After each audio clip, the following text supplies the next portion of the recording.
Friends, Sindhu Bhairavi அடுத்து வர எபிசோடில் என்ன நடக்கலாம் அப்படிங்கிறத பற்றி பார்க்கலாம். ஸ்டோரியை ரொம்ப இன்ட்ரெஸ்டிங்காகவும் எமோஷனலாகவும் கொண்டு போய்கிட்டு இருக்காங்க. செம்ம ஃபாஸ்ட்டாகவும் கொண்டு போய்கிட்டு இருக்காங்க. அடுத்து என்னங்கிற பெரிய ஒரு எதிர்பார்ப்போடு கொண்டு போய்கிட்டு இருக்காங்க. லாஸ்ட் எபிசோடில் பார்த்தோம்னா அன்னபூர்ணி ஆறுமுகத்திட்ட பேசும்போது ரொம்பவுமே மெச்சூராக பேசினார். அதாவது பைரவியோட பிரச்சனை வெளியில் தெரிஞ்சு அவங்களுக்கு அவமானங்கிறதுனால தான் எந்த விஷயத்தையும் சொல்லலன்னு சொல்லும்போதே அன்னபூர்ணி பார்த்தோம் அப்படின்னா ஆறுமுகத்து மேலே ரொம்பவுமே பாசமாயிட்டாங்க. இதில் ஹைலைட்டான விஷயம் என்னென்னா காயத்ரி எல்லாம் கண் கலங்கிட்டு இருக்கும்போது அந்த பக்கத்து இருந்து பார்த்தோம்னா பைரவி இதை பார்த்துக்கிட்டு இருந்தாங்க.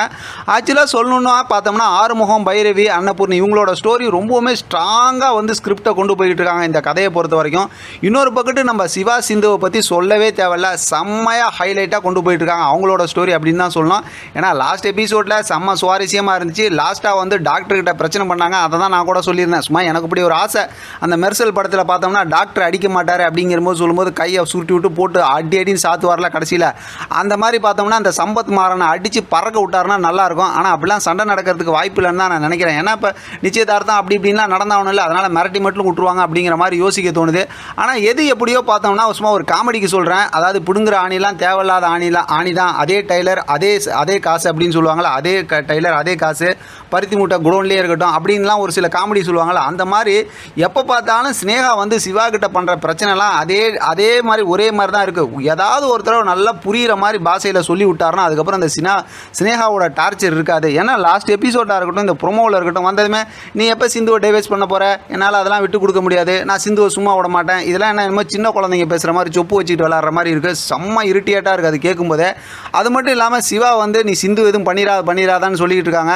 ஏன்னா ஸ்னேகா வந்து மென்டலுங்கிறது நமக்கெல்லாம் நல்லாவே தெரியும். சிவா வந்து இன்னும் சரியாக புரிஞ்சிக்கலையாட்டிருக்கு. ஏதாவது மென்டல் தனமாக போய் சிந்து ஏதாவது பண்ணிவிடுவாங்களோன்னு வேறு பயமாக இருக்குது. இந்த எபிசோடில் பார்த்தோம் அப்படின்னா சிந்து மாடிக்கு போய் துணி எடுக்கிறாங்க, நனைஞ்சிடுறாங்க. அதுக்கப்புறம் ப்ரொமோவில் காட்டினாங்க இல்லையா எபிசோடுன்னு சொல்லிட்டேன். அதுக்கப்புறம் பார்த்தோம்னா சிவாவே தொடச்சி விட்றாரு. நம்ம சிவாவை புரிஞ்சிக்கவே முடியலங்க. அந்த மனுஷன் சும்மா செம்ம எக்ஸ்ட்ரீமாக போய்கிட்டு இருக்காரு. வர பிரச்சனையெல்லாம் நம்ம 2 பேரும் சேர்ந்து தான் ஃபேஸ் பண்ணணும்னு ஒரு ஸ்மைல் ஒன்று போட்டார் பாருங்க. அந்த சிரிப்புக்கு 1000 அர்த்தம் எடுத்துக்கலாம். அதை புரிஞ்சுக்கிட்டு தான் நம்ம சிந்துவும் பார்த்தோம்னா சிரிச்சாங்க. இப்போ பார்த்தா தலையெல்லாம் தோட்டி விட்றாரு, நல்லா கேரிங்காக பார்த்துக்கிறாரு. இதெல்லாம் பார்க்கும்போது இன்னுமே பயம் அதிகமாகுது. ஏன்னா இப்போ சிந்துக்கு ஏதாவது ஒன்று பண்ணி விட்ருவாங்களோ ஸ்னேகா அப்படிங்கிற மாதிரி தோணுது. ஏன்னா ஸ்னேகா வந்து பொறுத்துக்கவே முடியாது. நான் வாழ விட மாட்டேன் ஊன்னு சொல்லி இருக்கிற பஞ்சு டைலாக் எல்லாத்தையும் மொத்தமும் பேசிட்டாங்க. இன்னும் இந்த சீரியல் மிச்சம் இருக்க கதையில் என்ன பஞ்சு டைலாக் பேச போகிறாங்கன்னு தெரியல. ஏன்னா எல்லா டைலாக்கும் பேசிட்டாங்க, தெரிஞ்ச இங்கிலீஷ் எல்லாம் பேசி விட்டாங்க வேறு. அப்படி ஒரு ஆத்திரம் வருது ஸ்னேகாவை பார்க்கும்போதே.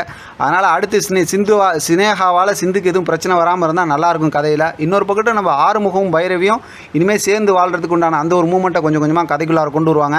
சம்பத் மாறனுக்கு வந்து அடுத்து அதாவது நாளைக்கான எபிசோடில் சிறப்பான சம்பவம் நம்ம சிவா பண்ணி விட்டார்னா அது கொஞ்சம் ஒரு ஹாப்பி மூமெண்ட்டாக இருக்கும். அதனால் நம்மளோட கெஸ்ஸிங்லாம் இந்த மாதிரி பாசிட்டிவாக வச்சுக்குவோம். அதனால் ஸ்டோரி எப்படி போகுதோ அதை வச்சு கோ வித் ஃப்ளோ அப்படிங்கிற மாதிரி நம்ம அடுத்தடுத்து நடக்கக்கூடிய விஷயத்தை தொடர்ந்து பேசலாம். ஆதரவு கொடுங்க. மொத்தத்தில் ஸ்டோரி செம்ம ஃபாஸ்ட்டுங்க, அதில் எந்த டவுட்டுமே இல்லை.